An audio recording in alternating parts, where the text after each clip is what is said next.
Hello and welcome. Today, I'm going to whisper to you about the real-life inspiration behind one of the most famous adventure stories in history, Alexander Selkirk, the sailor who became the true Robinson Crusoe. His story of survival on a deserted island is as incredible as any fiction, and it inspired Daniel Defoe to write the classic novel Robinson Crusoe. So, get comfortable, relax, and let's dive into the fascinating tale of Alexander Selkirk together. Let's take a step back and delve deeper into Alexander Selkirk's early life and the world he was born into, focusing on the first 10 years of his life and the broader context of the world during that time. The world at the time of Alexander Selkirk's birth. Alexander Selkirk was born in 1676, a time of significant change and exploration in the world.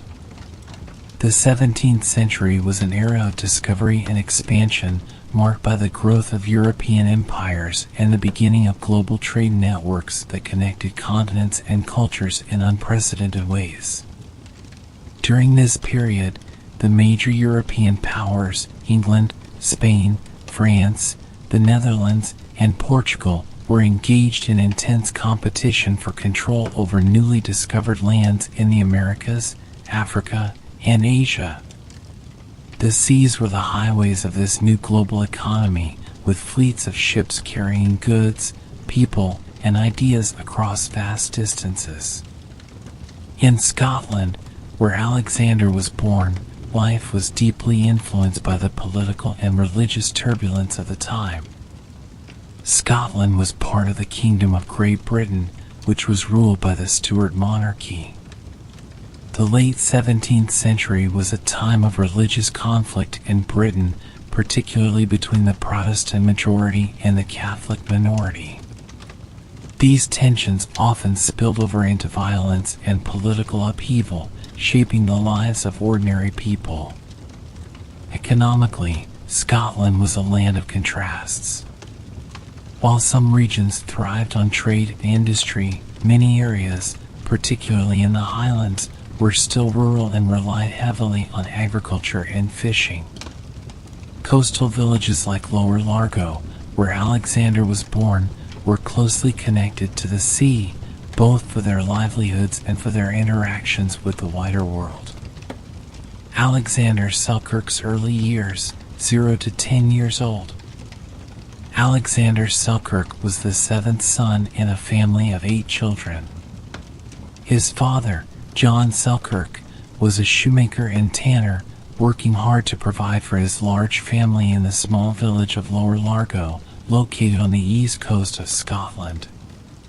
The Selkirk family lived in modest circumstances, typical of many rural Scottish families at the time. From a very young age, Alexander was exposed to the rhythms of life in a coastal village. Lower Largo was a small, tight-knit community where everyone knew each other. The village relied heavily on the sea for its survival, with fishing being a common occupation among the men.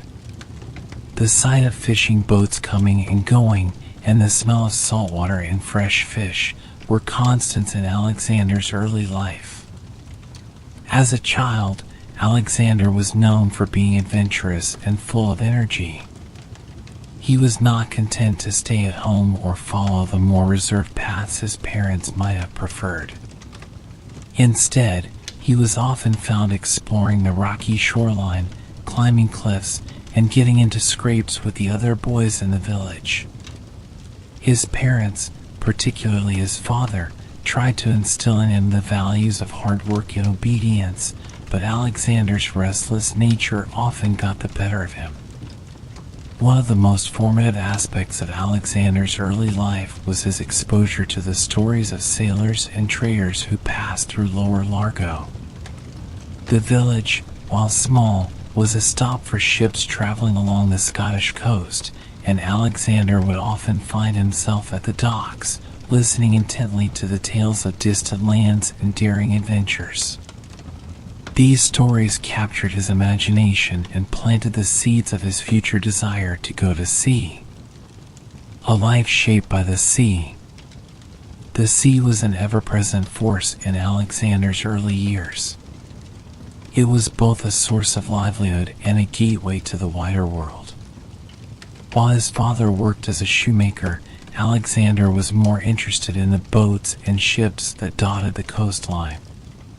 He would often spend hours watching the fishermen as they mended their nets or prepared their boats for the day's work. One particular event from his childhood stands out. When Alexander was about 8 years old, a merchant ship docked in Lower Largo, bringing with it goods from far-off lands. The ship's captain, a grizzled old sailor with tales of storms, pirates, and treasure, became a brief but powerful influence on young Alexander. The captain's stories of the Caribbean and the South Seas fascinated Alexander and further fueled his desire to explore the world beyond his small village. At this young age, Alexander's imagination was already filled with images of distant lands and thrilling adventures. He began to dream of becoming a sailor, despite his father's hopes that he would follow a more stable and predictable path. His father, seeing Alexander's growing fascination with the sea, tried to temper his son's enthusiasm by emphasizing the dangers of a sailor's life. He spoke of the storms that could sink even the sturdiest ships, the long months away from home, and the ever-present risk of encountering pirates or hostile forces on the high seas. But for Alexander, these dangers only added to the allure. He was a child with a strong sense of curiosity and an adventurous spirit, and the more his father tried to dissuade him, the more determined he became to one day set sail and see the world for himself. Challenges of childhood. Alexander's early years were not without their challenges. Life in Lower Largo was often harsh, with long winters and a constant need to work hard just to get by. The Selkirk family, though hardworking, was not wealthy, and Alexander was expected to contribute to the household from a young age. He helped his father with his shoemaking and tanning business, but his mind was often elsewhere, dreaming of ships and far-off lands. His adventurous nature also led him into trouble on more than one occasion. He was known in the village for being a bit of a troublemaker, often getting into fights with other boys or causing mischief that would bring him into conflict with the village elders. His father, though loving, had to discipline Alexander more than once, hoping to instill a sense of responsibility in his headstrong son. Despite these challenges, Alexander's early years were marked by a growing determination to leave Lower Largo and seek his fortune elsewhere. By the time he reached his 10th birthday, he had already made up his mind that he would one day go to sea, no matter the risks or the objections of his family. A growing restlessness. By the time Alexander was 10 years old, he was already known in the village for his independent spirit and frequent bouts of mischief. His early experiences, particularly his fascination with the sea and the tales of sailors, had fueled a deep-seated desire to leave the confines of his small village and embark on a life of adventure. But for now, he remained under the watchful eye of his parents, who were determined to keep him on a more conventional path. As Alexander entered his early teens, his restlessness became more pronounced. He found it increasingly difficult to focus on his father's shoemaking business, where he was expected to learn the trade and eventually take over the family business. Instead, he spent as much time as possible near the docks, talking to sailors, watching ships come and go, and imagining himself aboard one of them, sailing off to distant lands. One of the most significant influences during this period was an old fisherman who lived in Lower Largo. This man had spent his youth at sea before settling down in the village, and he became something of a mentor to Alexander. The fisherman shared stories of his own adventures, describing the thrill of the open sea, the challenges of long voyages, and the camaraderie of life aboard a ship. These tales captivated Alexander and reinforced his determination to become a sailor, despite his father's warnings about the dangers and hardships of such a life. Rebellion and defiance. As Alexander grew older, his relationship with his family became increasingly strained. His father, John Selkirk, was a practical man who valued hard work, stability, and obedience. He had worked tirelessly to provide for his large family and had hoped that Alexander would follow in his footsteps, taking over the family business and leading a quiet, respectable life in Lower Largo. But Alexander had other ideas. By the time he was 15, Alexander's desire to go to sea had become an obsession. He began to openly defy his father's wishes, refusing to take his responsibilities in the family business seriously. Instead, he spent his days on the docks, trying to find any opportunity to get on board a ship. His father's repeated attempts to dissuade him, often through stern lectures and even punishment, only seemed to strengthen Alexander's resolve. One particular incident during this time highlighted the growing rift between Alexander and his family. When he was 16, Alexander secretly arranged to join the crew of a merchant ship that was set to leave from a nearby port. He planned to slip away in the night, leaving his family behind without a word. However, his plans were discovered by his older brother, who informed their father. John Selkirk confronted Alexander, leading to a heated argument in which Alexander declared that he would rather face the dangers of the sea than spend his life in Lower Largo. Although his father managed to prevent him from leaving that night, the incident left a deep scar on their relationship. First steps toward the sea. Despite the conflict with his father, Alexander continued to seek out opportunities to go to sea. By the time he was 17, he had made up his mind that nothing would stop him from pursuing his dreams. He began to distance himself from his family, spending more time in nearby ports and towns where he could mingle with sailors and ship captains who might offer him a chance to join their crew. At the age of 18, Alexander finally got his opportunity. A privateering ship, preparing for a voyage to the Caribbean, docked at a nearby port. Privateering was a legal form of piracy sanctioned by the government, where ships were authorized to attack and capture enemy vessels during times of war. The prospect of joining such a venture, with the promise of adventure and potential riches, was irresistible to Alexander. Without telling his family, Alexander left Lower Largo and traveled to the port, where he presented himself to the ship's captain. His youth and inexperience were initially a concern, but Alexander's determination and willingness to work hard convinced the captain to take him on as an apprentice sailor. It was a bold and risky decision, but for Alexander, it felt like the beginning of the life he had always wanted. The first voyage. Alexander's first voyage was both exhilarating and harsh. The life of a sailor was nothing like the romanticized tales he had heard as a child.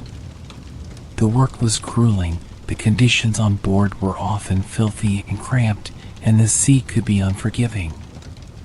Yet, Alexander thrived in this new environment.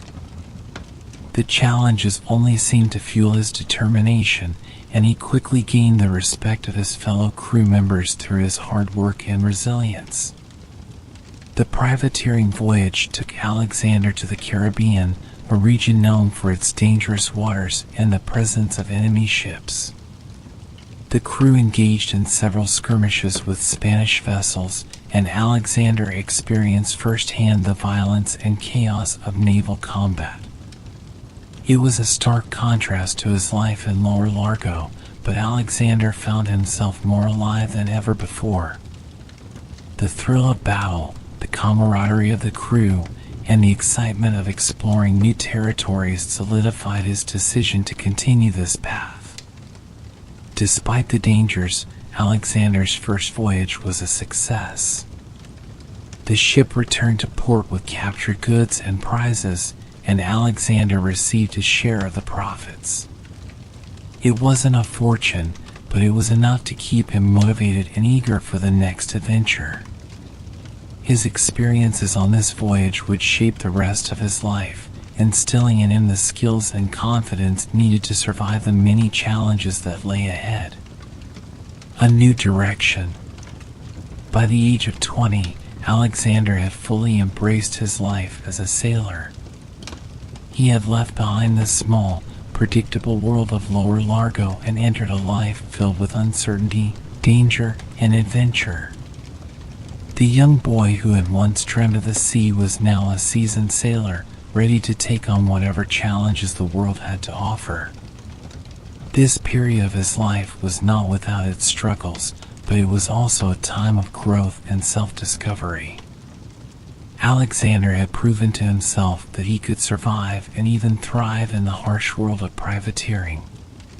His experiences on the open sea had given him a new sense of purpose, and he was determined to continue exploring the world, no matter where it might lead him.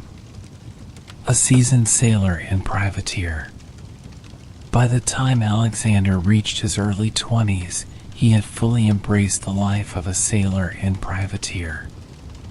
The sea was no longer an unknown or terrifying place for him, it was his home. His first experiences as a privateer had been successful, and he quickly became known as a reliable and courageous member of the crew. Privateering, while dangerous, was also highly profitable, and Alexander was drawn to the opportunities it presented.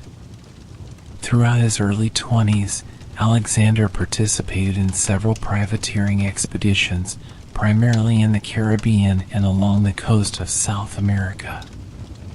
These voyages were filled with the kind of excitement and danger that he had always craved. The privateers targeted Spanish ships and settlements, seizing valuable cargoes of gold, silver, and other goods. The battles were fierce, but Alexander's skill and bravery earned him the respect of his fellow sailors and the captains he served under. During this time, Alexander honed his skills as a navigator and sailor. He learned how to read the stars, chart courses, and steer ships through treacherous waters. These skills would prove invaluable in the years to come, but for now, they were tools that allowed him to succeed in the cutthroat world of privateering. The life of a privateer was a far cry from the quiet, stable existence his father had envisioned for him, but for Alexander, it was exactly what he had always wanted. Hardships and challenges. Despite the successes, Alexander's life at sea was not without its hardships. The voyages were long and arduous, often lasting many months or even years. The conditions on board were harsh, food and fresh water were always in short supply, and disease was a constant threat. Many of Alexander's crewmates succumbed to scurvy, dysentery, or other illnesses that ravaged the ships during long voyages. Alexander himself suffered from bouts of illness, but his resilience and determination saw him through these difficult times. One particularly harrowing experience occurred when Alexander's ship was caught in a severe storm off the coast of Central America. The ship was battered by the wind and waves for days, and it was only through the sheer determination of the crew, including Alexander, that they managed to keep the ship from sinking. The experience left a lasting impression on Alexander, reinforcing his belief that the sea was both his greatest ally and his most dangerous enemy. A growing independence. As Alexander approached his mid-20s, he began to assert more independence in his life and career. He had learned much from the captains he served under, but he was also eager to take on more responsibility and leadership roles. His reputation as a skilled and fearless sailor continued to grow, and he was often given tasks that required a high level of trust and competence, such as leading boarding parties during battles or overseeing the navigation of the ship. During this time, Alexander also began to accumulate some wealth from his privateering ventures. Although privateering was risky, the rewards could be substantial, and Alexander was careful to save a portion of his earnings. He began to think about his future and the possibility of one day owning his own ship, where he could command a crew and embark on expeditions of his own choosing. However, the life of a privateer was unpredictable, and Alexander knew that each voyage could be his last. The dangers of battle, disease, and the sea itself were ever present, and many of his crewmates were not as fortunate as he was. This awareness of mortality made Alexander even more determined to live life on his own terms, seizing every opportunity that came his way.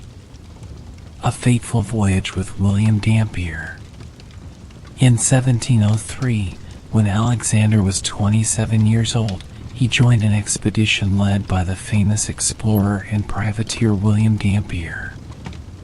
Dampier was a well-known figure in the maritime world, having circumnavigated the globe and written extensively about his travels. His reputation for daring and success made him an attractive leader for ambitious sailors like Alexander. The expedition was a privateering venture, targeting Spanish ships and settlements in the Pacific Ocean. Alexander served as the sailing master on the ship Cinque Ports under the command of Captain Thomas Stradling. The voyage was fraught with challenges from the beginning. The ships encountered severe storms, supply shortages, and growing tensions among the crew. Dampier, who was known for his temper and harsh leadership style, often clashed with the other captains, including Stradling.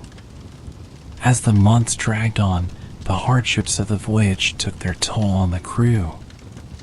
Morale was low, and the relationship between Alexander and Captain Stradling grew increasingly strained. Alexander, who was never one to shy away from speaking his mind, frequently argued with Stradling about the ship's condition and the direction of the voyage. He became convinced that the Cinque Ports was no longer seaworthy and that continuing the journey would be suicidal. Arrival on the island. In September 1704, after his decision to abandon the Cinque Ports, Alexander Selkirk was left on the shores of Mas a Tierra, part of the Juan Fernandez archipelago off the coast of Chile. As the ship disappeared over the horizon, Selkirk found himself utterly alone on this remote island, with no immediate hope of rescue. The island, though lush and abundant with vegetation, was a far cry from civilization. It was a rugged, mountainous land with steep cliffs, dense forests, and deep valleys. The climate was temperate, with mild winters and warm summers, and the island was blessed with freshwater streams and a variety of flora and fauna, making it a potentially hospitable place for someone with the skills and determination to survive. Selkirk was equipped with only the most basic of supplies: a musket, some gunpowder, a knife, a cooking pot, a small amount of clothing, and his Bible. These were the tools with which he would have to survive, relying on his wits and resourcefulness in this unforgiving environment. Adapting to isolation. The first few weeks on the island were undoubtedly the hardest for Selkirk. The realization of his complete isolation must have weighed heavily on him. Used to the company of fellow sailors, the sound of waves against the ship, and the constant activity of life at sea, the silence and solitude of the island were overwhelming. Selkirk's first priority was to find shelter. The island's rugged terrain offered natural caves, and Selkirk quickly identified one that would serve as his home. The cave provided protection from the elements, sheltering him from the rain, wind, and cold, and a place to store his meager belongings. Over time, he improved his shelter, using branches and leaves to create a more comfortable living space. Food was another immediate concern. Fortunately, the island was abundant with resources. Selkirk initially relied on the fruits and plants that grew naturally on the island. He discovered wild turnips, watercress, and cabbages, which provided essential nutrients. There were also an abundance of wild goats on the island, descendants of animals left behind by earlier explorers. Selkirk, with his musket, was able to hunt these goats, providing him with meat, milk, and hides. Selkirk's experience as a sailor and navigator served him well. He knew how to preserve food, using the salt from the sea to cure meat, ensuring that he had supplies to last through the times when hunting or gathering was difficult. He also used the goat hides to make clothing and bedding, which were crucial for surviving the cooler months. As time passed, Selkirk became increasingly self-sufficient. He built small tools from wood and stone, repaired his clothing with the hides of the goats he hunted, and even managed to create fire using flint and steel from his musket. His daily routine revolved around gathering food, maintaining his shelter, and exploring the island. The psychological toll of isolation. While Selkirk was able to meet his physical needs, the psychological toll of such profound isolation was immense. For a man used to the camaraderie of life at sea, the complete absence of human contact was deeply challenging. The days stretched into weeks, and the weeks into months, with no sign of rescue. The isolation was not just a test of his survival skills, but of his mental fortitude. To combat the overwhelming loneliness, Selkirk turned to his faith. He spent hours each day reading his Bible, finding comfort in its words and using it as a way to maintain a sense of connection to the outside world. His religious practices provided a structure to his days and a means of coping with the solitude. Selkirk also maintained a regular routine, which helped him stay focused and avoid falling into despair. He set himself tasks and goals, such as improving his shelter, hunting, and exploring different parts of the island. This sense of purpose was vital to his mental well-being, giving him something to work toward each day. Encounters with wildlife. The island's wildlife became both a source of sustenance and a form of companionship for Selkirk. The goats were plentiful, and Selkirk developed considerable skill in hunting them. Over time, he also tamed some of the younger goats, keeping them as pets and a source of milk. These animals provided him with some semblance of company, and caring for them helped alleviate his loneliness. The island was also home to a variety of birds, including albatrosses, petrels, and the now extinct one Fernandez fire-crowned hummingbird. Selkirk observed these birds closely, learning their habits and using them as a means of telling time and predicting weather changes. The natural rhythms of the island's wildlife became an important part of Selkirk's life, providing a connection to the world around him. At times, however, the wildlife posed challenges. The rats that had come ashore from earlier ships were a constant nuisance, threatening Selkirk's food supplies and even his shelter. To combat this, Selkirk tamed a few of the island's feral cats, which helped keep the rat population under control. The cats, like the goats, became his companions during his years of solitude.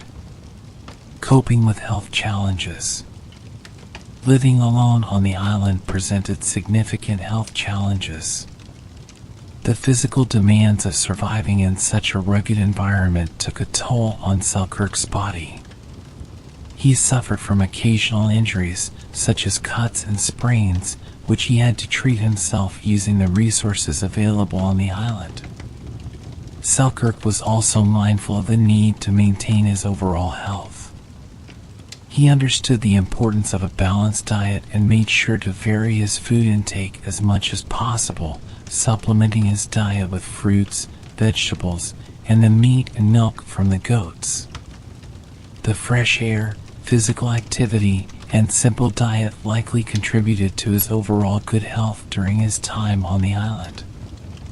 One of the most significant health challenges Selkirk faced was the potential for scurvy, a common and often deadly disease among sailors caused by a lack of vitamin C. Fortunately, the island's wild turnips and other vegetation provided enough vitamin C to keep him healthy. This knowledge, gained from his time at sea, proved crucial to his survival. Endurance and resilience. As the months turned into years, Selkirk's endurance and resilience were constantly tested. He faced the threat of natural disasters, including earthquakes and storms, which occasionally struck the island. These events were terrifying for Selkirk, who had no one to rely on but himself. Yet each time, he managed to rebuild and carry on, his resolve growing stronger with each challenge. During the long years of isolation, Selkirk also dealt with the fear of losing hope. The thought of never being rescued, of spending the rest of his life alone on the island, was a constant shadow over his thoughts. Yet he never gave in to despair. His faith, his routine, and his ability to find purpose in even the smallest tasks kept him going. Selkirk's survival on the island was a testament to his extraordinary mental and physical resilience. He adapted to his circumstances, learned to live in harmony with the environment, and maintained his sense of self through years of solitude. His experience was far from easy, but it was this very struggle that would later make his story so compelling. The rescue of Alexander Selkirk. In February 1709, after spending more than 4 years in complete isolation on the island of Massa Tierra, Alexander Selkirk's life took a dramatic turn. His rescue came unexpectedly, on what must have seemed like an ordinary day on the island. Selkirk had established a routine of daily survival tasks, hunting goats, gathering fruits, and maintaining his shelter. On this particular day, however, he noticed something unusual on the horizon: sails. A ship was approaching the island.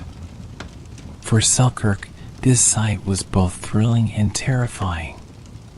He had seen ships before, but they had always passed by without noticing him. This time, the ship was heading directly toward the island. As the ship drew closer, Selkirk's heart raced. He rushed to the shore, signaling desperately with a fire he had prepared just for such a moment. The ship, it turned out, was an English privateering vessel commanded by Captain Woodes Rogers.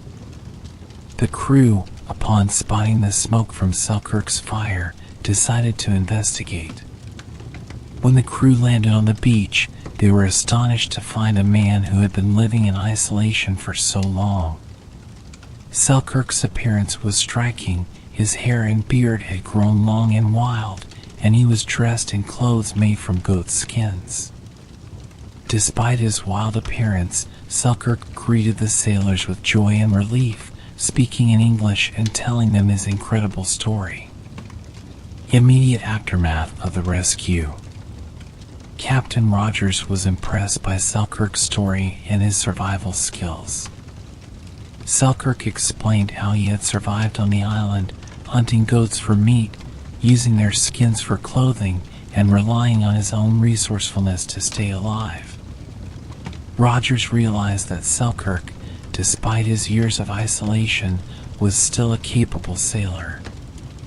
Selkirk was taken aboard Captain Rogers' ship, Duke, and given food, clothing, and medical attention.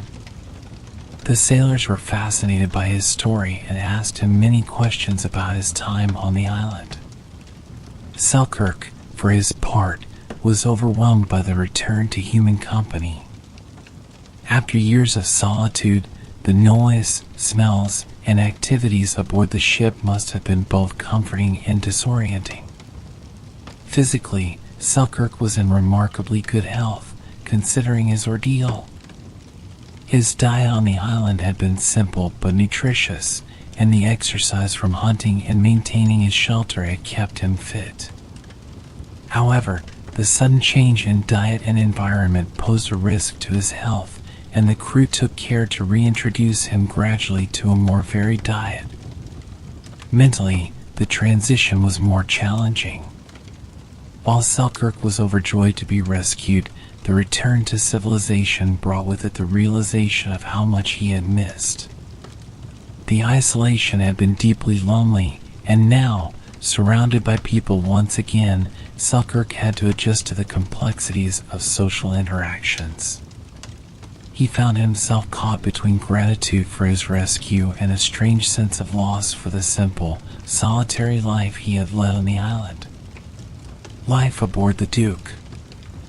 Captain Rogers quickly recognized that Selkirk's knowledge of the seas and his experience as a navigator would be valuable for the remainder of the privateering voyage. Despite having spent years in isolation, Selkirk had not lost his skills. He was assigned duties on the ship, including helping with navigation and advising on potential landing sites along the South American coast.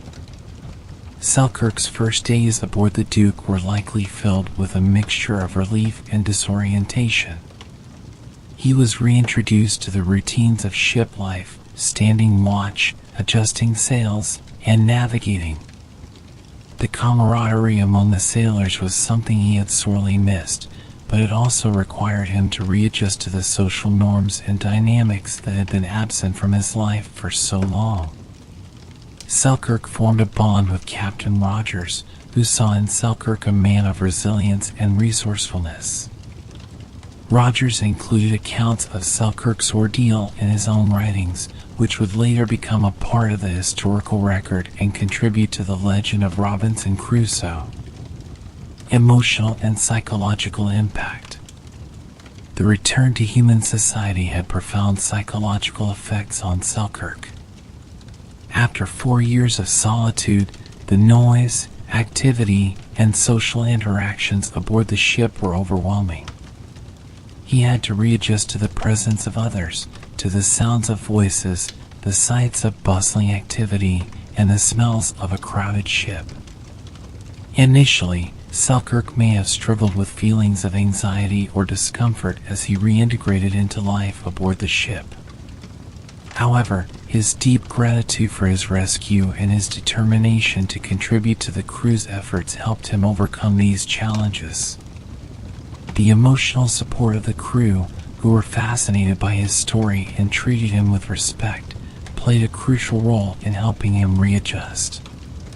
Selkirk's experience of isolation had changed him. He had grown more self-reliant, introspective, and attuned to the rhythms of nature. Yet, he also carried with him a deep appreciation for human connection, something he had been deprived of for so long. His time on the island had tested his mental and emotional resilience, and now, back among people, he faced the challenge of reconnecting with the world he had left behind. Journey back to civilization. The journey back to civilization was not immediate. The Duke continued its privateering mission, and Selkirk remained with the crew, contributing his skills and knowledge. The voyage took him along the coast of South America and eventually across the Pacific Ocean. During this time, Selkirk likely reflected on his years of isolation and the lessons he had learned.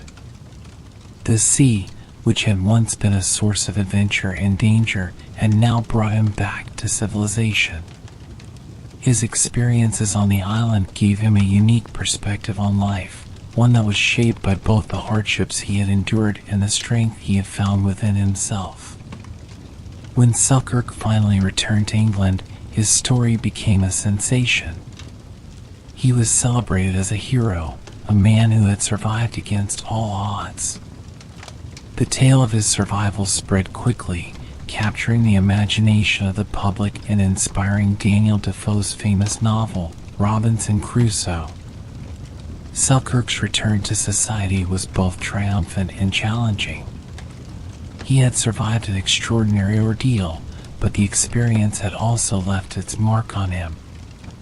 The transition from isolation to civilization was complex, and Selkirk had to navigate the emotional and psychological impacts of his experience for the rest of his life.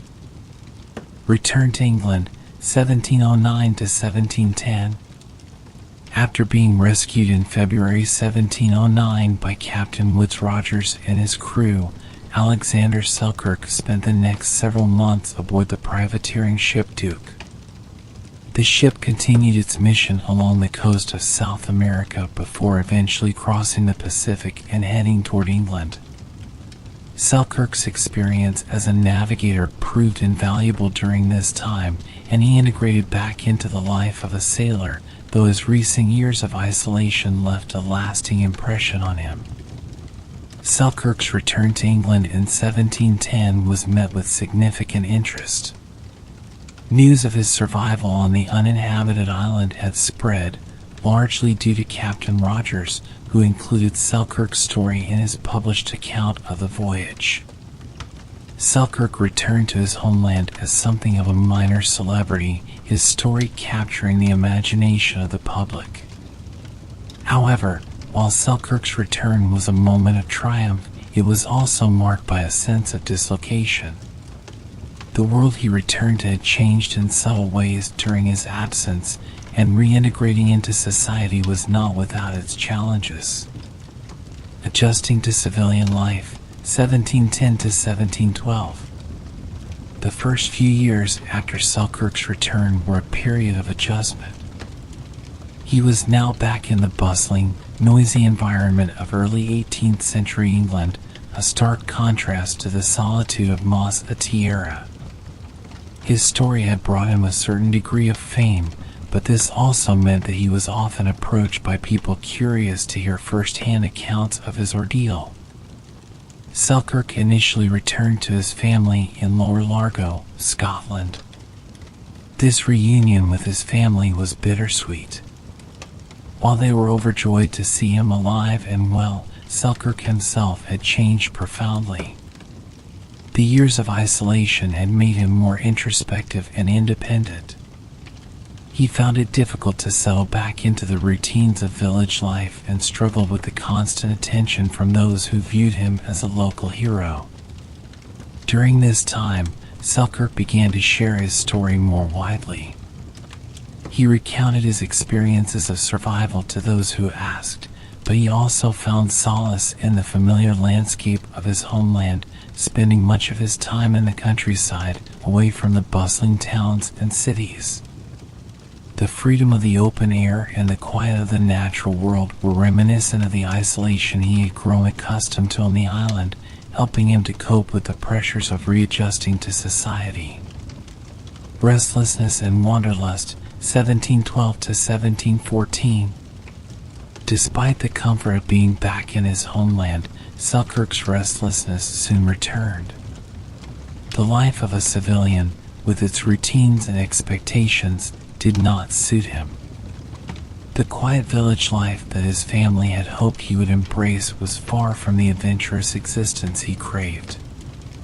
He had tasted freedom on the open sea and in the isolation of the island, and the pull of the sea was still strong within him. In 1712, just a few years after returning to England, Selkirk found himself once again drawn to the life of a sailor. He joined another privateering expedition, returning to the seas where he had spent so much of his life. This decision was driven by both financial necessity and his unquenched desire for adventure. The prospect of earning money through privateering, combined with the allure of exploring new territories, was irresistible. Selkirk's return to the sea was a continuation of the life he knew best. The harsh conditions, the camaraderie of the crew, and the thrill of the chase were all familiar to him. However, the experience of being back at sea was different this time. The isolation he had endured on Masa Tierra had changed his perspective. He was no longer the same man who had left Lower Largo years earlier. His time on the island had given him a deeper understanding of solitude and survival. Return to Lower Largo and discontent, 1714 to 1716. After several years at sea, Selkirk returned to Lower Largo around 1714. Despite his earlier restlessness, the experience of being back at sea had made him realize the value of home and family. However, upon his return, Selkirk found it challenging to fully reintegrate into civilian life. The fame he had gained from his earlier ordeal had faded, and he struggled with feelings of discontent. Selkirk's attempts to settle down were complicated by his memories of the island and the freedom he had experienced there. He found it difficult to relate to those around him who could not fully understand the profound impact of his years in isolation. He also struggled with the mundane aspects of daily life, which seemed trivial compared to the challenges he had faced alone on the island. During this period, Selkirk attempted to find peace through religion. He became more devout, attending church regularly and seeking solace in his faith. His religious practices, which had sustained him during his time on the island, became a central part of his life. He spent much of his time reading the Bible and reflecting on his experiences, trying to find meaning in the trials he had endured. A brief return to the sea, 1716 to 1718. Despite his efforts to settle down, Selkirk's restlessness eventually drove him back to the sea once more. In 1716, he joined another privateering expedition, this time in the Mediterranean. The sea, with all its dangers and uncertainties, was where he felt most at home. However, this time, the experience was different. Selkirk was older, and the constant travel and uncertainty of privateering began to take a toll on him. The Mediterranean expedition was less successful than his previous ventures, and Selkirk began to feel the physical and emotional strain of his chosen life. The years of hardship, both on the island and at sea, had left their mark on him. He was no longer the young, fearless sailor he once was. The toll of his experiences had begun to weigh heavily on him. Final return to Lower Largo and reflection, 1718 to 1719. By 1718, Selkirk had finally decided to leave the life of a sailor behind. He returned to Lower Largo, this time determined to find some measure of peace and stability. The years of adventure, isolation, and danger had left him with a deep sense of weariness. He was now in his early 40s, and the physical demands of life at sea were becoming increasingly difficult to bear. Selkirk's final return to Lower Largo was marked by a period of reflection. He spent much of his time in solitude, walking the countryside, and reflecting on the extraordinary journey his life had taken. He became more reclusive, withdrawing from the public eye and focusing on his spiritual life. During this time, Selkirk became engaged to a local woman, Sophia Bruce. The engagement marked a significant shift in his life as he sought to establish a stable, domestic life after years of turmoil. However, the engagement was short-lived, as Selkirk continued to struggle with his restlessness and discontent. In 1719, Daniel Defoe published Robinson Crusoe, a novel inspired by Selkirk's incredible story of survival. The book became an instant success, and while Selkirk himself was not directly involved in its creation, the publication of Robinson Crusoe immortalized his experiences and ensured that his legacy would endure. The final years. By 1719, Alexander Selkirk had returned to Lower Largo, Scotland, where he attempted to settle into a more peaceful and stable life after years of adventure and hardship. However, the final years of his life were marked by continued restlessness and attempts to reconcile his past with his present. The impact of Robinson Crusoe, 1719 to 1720. In 1719, Daniel Defoe published Robinson Crusoe, a novel inspired by Selkirk's extraordinary experiences on Massa Tierra. The book became an instant bestseller and remains one of the most enduring works of English literature. Although Defoe fictionalized many aspects of the story, the core narrative of a man surviving alone on a deserted island was unmistakably drawn from Selkirk's life. The publication of Robinson Crusoe brought renewed attention to Selkirk. While Defoe's novel did not name Selkirk explicitly, those who knew his story recognized the parallels.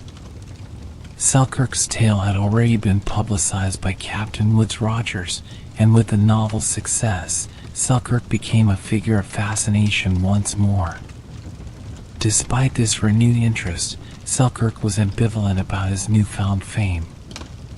The novel depicted a version of his story that was both true and fictionalized, and Selkirk may have had mixed feelings about how his experiences were being interpreted and romanticized by others. While the book brought him a degree of celebrity, it also emphasized the isolation and hardship he had endured, which were not easy for him to revisit. A Return to the Sea, 1720 to 1721. Selkirk's restlessness persisted even after his return to Scotland. The quiet life in Lower Largo could not fully satisfy his yearning for the sea, and in 1720 he made the decision to return to maritime life. This time, however, he joined the Royal Navy, seeking the stability and structure that military service could provide. Selkirk was assigned to the HMS Weymouth, a ship stationed off the coast of West Africa. The life aboard a naval vessel was markedly different from the privateering and solitary adventures of his past. The discipline and order of the Royal Navy provided a different kind of challenge, but it also offered Selkirk the opportunity to continue his life at sea in a more regulated environment. Unfortunately, the harsh conditions of naval service, combined with the tropical climate of West Africa, took a toll on Selkirk's health. By this time, he was in his mid-40s, and the years of hardship had weakened him physically. In 1721, while still serving aboard the Weymouth, Selkirk contracted yellow fever, a common and often deadly disease in the region. Despite efforts to treat him, Selkirk's condition deteriorated rapidly. On December 13, 1721, Alexander Selkirk passed away aboard the Weymouth at the age of 45. His death marked the end of a life that had been filled with extraordinary adventures, resilience, and challenges. He was buried at sea, in the waters off the coast of West Africa, far from the land of his birth, but fittingly at rest in the element he had loved so much. Alexander Selkirk's legacy in popular culture. While Selkirk's life ended in relative obscurity, his legacy lived on, thanks in large part to Daniel Defoe's Robinson Crusoe. The novel, often regarded as one of the first modern novels, became a cornerstone of English literature and had a profound impact on popular culture. The influence of Robinson Crusoe. Defoe's Robinson Crusoe was groundbreaking in its time, not only for its narrative style but also for its exploration of themes such as survival, self-reliance, and the human condition. The novel's depiction of Crusoe's ingenuity and resilience in the face of isolation resonated with readers, and it quickly became a bestseller across Europe. The character of Robinson Crusoe became a cultural icon, representing the ideal of a solitary, resourceful individual who overcomes adversity through determination and intelligence. The novel's themes of exploration and colonization also mirrored the broader European experience during the Age of Discovery, making it especially relevant to its contemporary audience. While the novel was a work of fiction, the connection to Selkirk's real-life story added a layer of authenticity that captivated readers. The novel inspired countless adaptations, imitations, and reinterpretations over the centuries, including plays, films, television series, and even children's books. The Robinson Age genre, which features stories of shipwrecks and survival on deserted islands, owes its origin to Defoe's work and, by extension, to Selkirk's life. Robinson Crusoe in film and television. The story of Robinson Crusoe has been adapted into numerous films and television shows, each bringing a new interpretation to the classic tale.